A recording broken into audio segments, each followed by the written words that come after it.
আমাদের অন্তর্বর্তীকালীন সরকারের প্রধান উপদেষ্টা নজরবন্দিতে রয়েছেন। বাংলাদেশ সেনাবাহিনী কিংবা সেনাবাহিনীর প্রধান কর্তৃক আমাদের প্রধান উপদেষ্টা নজরবন্দিতে রয়েছেন। এমন কিছু একটা বাংলাদেশ আওয়ামী লীগ ঘটাতে চলেছে বা ঘটাবে, যেটির মাধ্যমে প্রকৃতপক্ষে আসলে অন্তর্বর্তীকালীন সরকারের পতন ঘটার একটি সম্ভাবনা রয়েছে। আপনারা সেনাবাহিনীর প্রতি আস্থা রাখেন, সশস্ত্র বাহিনীর প্রতি আস্থা রাখেন। আমি সমস্ত দায়িত্ব দিচ্ছি, আপনাদের জানমাল, এবং আপনাদেরকে আমি কথা দিচ্ছি যে আপনারা আশাহত হবেন না।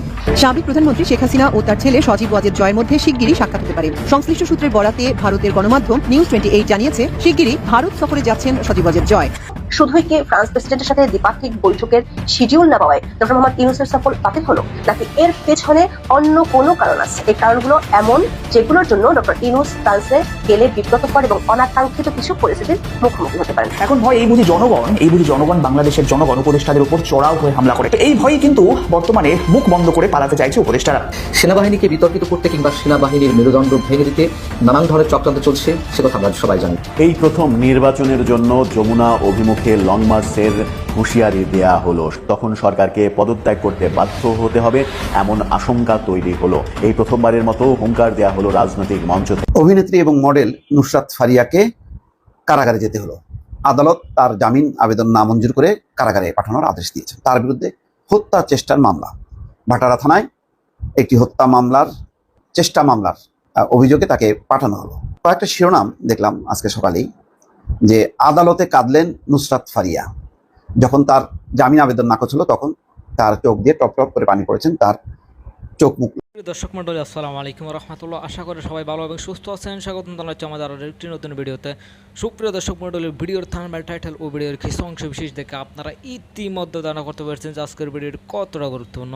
সুপ্রিয় দর্শক মন্ডলী, ভিডিওর থাম্বনেল, টাইটেল ও ভিডিওর কিছু অংশ বিশেষ আপনারা ইতিমধ্যে দেখেছেন। সেই অংশ বিশেষগুলোর বিস্তারিত আলোচনা দেখলে আপনারা রীতিমতো অবাক হয়ে যাবেন। আসুন আমরা সেই অংশবিশেষগুলোর বিস্তারিত আলোচনা দেখে আসি। তার আগে আপনাদের প্রতি ছোট্ট একটা রিকোয়েস্ট, যারা আমার চ্যানেলে নতুন, চ্যানেলটি সাবস্ক্রাইব করে লাইক কমেন্ট শেয়ার করে সাথে থাকুন।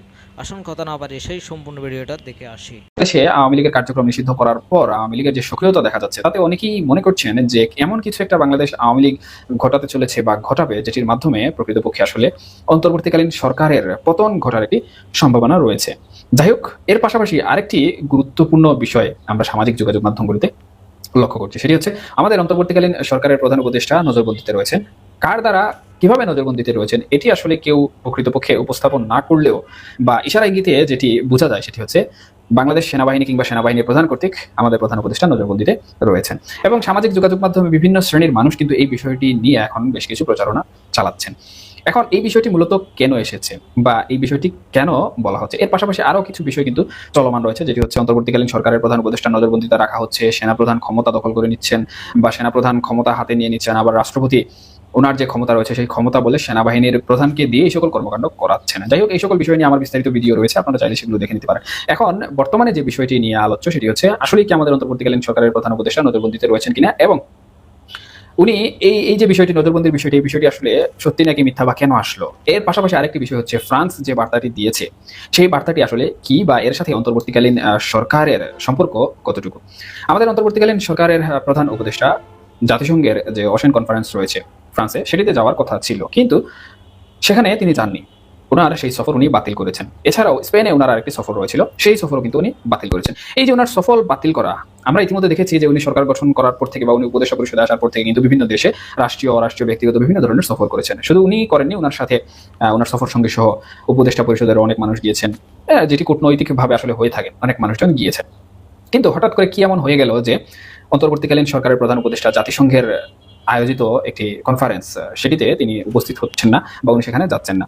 তাহলে কি প্রকৃতপক্ষে ওনাকে যাওয়ার যে পথ, সেই পথ কি কেউ আটকে দিল, অথবা ওনাকে কি কেউ যেতে বাধা দিল নাকি? এই বিষয়টি নিয়ে প্রকৃতপক্ষে আসলে সেনাপ্রধানকে অনেকে দায়ী করছেন, অনেকে সেনাবাহিনীর অথবা রাষ্ট্রপতির যে বিষয়টি রয়েছে সেটিও কিন্তু তুলে আনছেন। আমি মনে করি না প্রকৃতপক্ষে আসলে এটি হচ্ছে, এবং ফ্রান্স যে বার্তাটি প্রকৃতপক্ষে দিয়েছে, এটির প্রভাবেই কিন্তু এই বিষয়গুলো ছড়াচ্ছে এবং অন্তর্বর্তীকালীন সরকারের প্রধান উপদেষ্টা সেখানে যাননি, কারণ ফ্রান্স সোজাসুজি তাদের যে বার্তা, সেই বার্তায় কিন্তু বাংলাদেশের অন্তর্বর্তীকালীন সরকারকে এক কথায় বলা যায় যে স্বীকৃতি দেয়নি। অন্তর্বর্তীকালীন সরকারের প্রধান উপদেষ্টা এই কনফারেন্সে যেতে চেয়েছিলেন এবং ফ্রান্সের যে প্রধানমন্ত্রী রয়েছেন ওনার সাথে দ্বিপাক্ষিক একটি বৈঠক করতে চেয়েছিলেন এবং সেটির প্রস্তাব কিন্তু বাংলাদেশ থেকে দেওয়া হয়েছিল। তবে ফ্রান্সের প্রশাসন এবং ফ্রান্সের পররাষ্ট্র যে মন্ত্রণালয় রয়েছে, পররাষ্ট্র মন্ত্রণালয় সহ ফ্রান্সের যে প্রধানমন্ত্রী রয়েছেন বা ফ্রান্সের যিনি শাসনকর্তা রয়েছেন, উনি প্রকৃতপক্ষে কিন্তু অন্তর্বর্তীকালীন সরকার এবং ওনার প্রধান উপদেষ্টা যেটি রয়েছেন ডক্টর মোহাম্মদ ইউনূস, ওনার সাথে দ্বিপাক্ষিক বৈঠক করতে রাজি হননি। এখন এই যে দ্বিপাক্ষিক বৈঠক করতে রাজি হননি, এটি কিন্তু অন্তর্বর্তীকালীন সরকারের জন্য একটি মানক্ষুণ্ণকর বিষয়।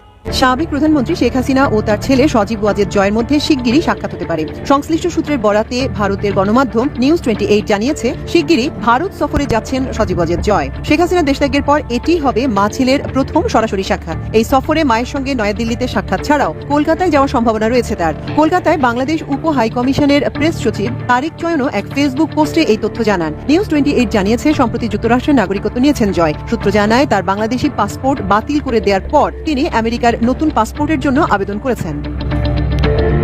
আওয়ামী লীগের নির্বাসিত নেতাদের মধ্যে জয়ের এই সম্ভাব্য সফর নিয়ে উৎসাহ উদ্দীপনা লক্ষ্য করা যাচ্ছে। তার ভারত সফরের প্রেক্ষাপট এমন এক সময় যখন বাংলাদেশের অন্তর্বর্তী সরকার আনুষ্ঠানিকভাবে আওয়ামী লীগকে নিষিদ্ধ ঘোষণা করেছে। গত 12 মে নির্বাচন কমিশন আওয়ামী লীগের নিবন্ধন বাতিল করে, যা দলটিকে আগামী জাতীয় নির্বাচনে অংশগ্রহণের সব পথ বন্ধ করে দেয়। এর আগে 10 মে অন্তর্বর্তীকালীন সরকারের প্রধান উপদেষ্টা ডক্টর মোহাম্মদ ইউনূসের নেতৃত্বাধীন সরকার এক প্রজ্ঞাপনের মাধ্যমে আওয়ামী লীগ ও এর সহযোগী সংগঠনগুলোর সব অনলাইন ও অফলাইন কার্যক্রম নিষিদ্ধ ঘোষণা করে। স্বরাষ্ট্র মন্ত্রণালয়ের বিজ্ঞপ্তিতে বলা হয়, দলের বিচার ও এর নেতাদের বিরুদ্ধে বিশেষ সন্ত্রাস বিরোধী ট্রাইব্যুনালে মামলার রায় না হওয়া পর্যন্ত তাদের কোনো ধরনের প্রচার, মিছিল, সভা, সেমিনার, গণমাধ্যমে প্রকাশনা বা সামাজিক যোগাযোগ মাধ্যমে কার্যক্রম সম্পূর্ণভাবে নিষিদ্ধ থাকবে। প্রজ্ঞাপনটি সঙ্গে সঙ্গে কার্যকর হয়। একজন সাবেক আওয়ামী লীগ মন্ত্রী নিউজ 28-কে বলেন, আমরা আশা করছি জয় শেখ হাসিনার সঙ্গে সাক্ষাৎ করবেন এবং নির্বাসিত নেতাদের সঙ্গেও আলোচনা করবেন। সরকার যেভাবে আওয়ামী লীগকে নিষিদ্ধ করেছে তার সম্পূর্ণ অনৈতিক। এটি আগামী নির্বাচনে দলটিকে প্রতিযোগিতার বাইরে রাখতে নেওয়া কৌশলের অংশ। এটি আগামী নির্বাচনে দলটিকে প্রতিযোগিতার আওতার বাইরে রাখতে নেওয়া কৌশলের অংশ মাত্র। এই প্রথম নির্বাচনের জন্য যমুনা অভিমুখে লং মার্চের হুঁশিয়ারি দেয়া হলো। সরকারের প্রতি বেশ কিছু দাবি ছুড়ে দেয়া হলো। এই দাবিগুলো যদি সরকার না মানে তাহলে যমুনা অভিমুখে লং মার্চ করা হবে এবং সেই লং মার্চের লক্ষ লক্ষ জনতা অংশ নেবে। তখন সরকারকে পদত্যাগ করতে বাধ্য হতে হবে, এমন আশঙ্কা তৈরি হলো। এই প্রথমবারের মতো হুঙ্কার দেয়া হলো রাজনৈতিক মঞ্চ থেকে। এর আগে এতটা স্পষ্ট অবস্থান ব্যক্ত করা হয়নি কোনো রাজনৈতিক দলের অবস্থান থেকে। সরকারের করিডোর, বন্দর দেয়া সহ অনেক কাজের সমালোচনা করা হলো এবং গতকালকে খুলনার তারুণ্যের সমাবেশ থেকে এরকম হুমকি দিলেন রাজনৈতিক নেতারা।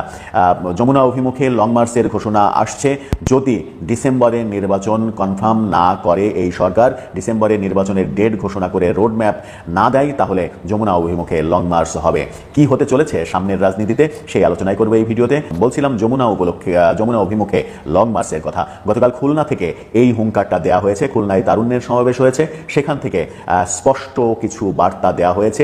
এর আগে কোনো রাজনৈতিক প্ল্যাটফর্ম থেকে এরকম স্পষ্ট বার্তা দেয়া হয়নি। গতকালকে সেই ঘটনা বলার আগে আর একটা ঘটনাও বলি, সেটা হচ্ছে যে বিএনপির ভারপ্রাপ্ত চেয়ারম্যান তারেক রহমান বলেছেন স্পষ্ট করে, নিউজটা প্রথম আলো দিচ্ছে, আপনারা দেখে নিতে পারেন নিউজটা। সেখানে তিনি বলছেন, গৃহযুদ্ধ কবলিত মিয়ানমারের রাখাইন রাজ্যের জন্য মানবিক করিডোর দেওয়া এবং চট্টগ্রাম বন্দরের কন্টেইনার টার্মিনাল বিদেশি কোম্পানির হাতে তুলে দেওয়ার বিষয়ে সিদ্ধান্ত নেওয়া অন্তর্বর্তীকালীন সরকারের কাজ নয়। এই কাজ নির্বাচিত সরকারের, এই কাজ করবে নির্বাচিত সরকার, সেই ঘোষণা তিনি দিয়েছেন। এবার চলে যায় গতকালকে তারুণ্যের সমাবেশে। গতকালকে তারুণ্যের সমাবেশ হয়েছে, বিএনপিরই তরুণদের একটা ইউনিট এই তারুণ্যের সমাবেশ করেছে খুলনাতে। সেই সমাবেশ থেকে হুঙ্কার দেওয়া হয়েছে, অনেকগুলো প্রশ্ন সামনে নিয়ে আসা হয়েছে এবং বিএনপির এই সময়ের সব থেকে আলোচিত নেতা সালাউদ্দিন আহমেদ তিনি স্পষ্ট করে বিরোধী দলগুলোর অবস্থান জানিয়ে দিয়েছেন। কি জানালেন তিনি? তিনি জানিয়েছেন যে করিডোর দেয়া, বন্দর দেয়া, নদী দেয়া, এটা দেয়া, ওটা দেয়া, বিদেশিদের বিভিন্ন কিছু দিয়ে দেয়া, এর ম্যান্ডেট ডক্টর ইউনূস সরকার আপনাকে কে দিয়েছে?